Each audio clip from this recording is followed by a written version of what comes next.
ఒక పక్క మన బిడ్డలు రాష్ట్రం కోసం మన ప్రాణత్యాగం మనం చేసుకుంటే సినిమా యాక్టర్ అయిన పవన్ కళ్యాణ్ ఆనాటి నుంచి ఈనాటి వరకు మనకు వ్యతిరేకమే.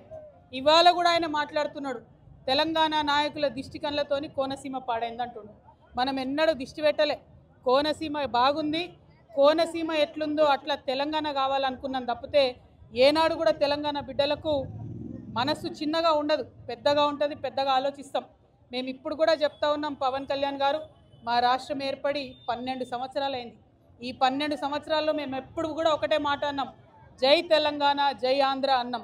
తెలంగాణ ఎంత బాగుందో ఆంధ్ర కూడా బాగుండాలన్నాం. నేను ప్రత్యేకంగా లోక్సభలో నిలబడి ఆంధ్రకు ప్రత్యేక హోదా కూడా ఇవ్వాలని అడిగిన.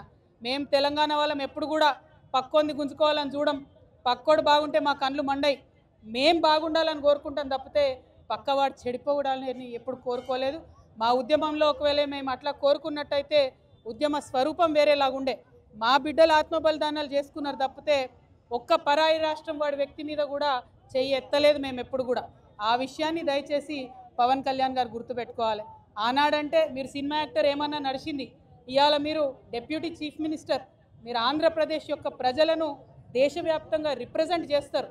మీరు మాట్లాడే మాటలు కూడా మీ ప్రజలకు ఆపాదిస్తారు. కాబట్టి జాగ్రత్తగా మీరు ఆలోచన చేసి మాట్లాడాలని నేను పవన్ కళ్యాణ్ గారిని కోరుతున్నాను.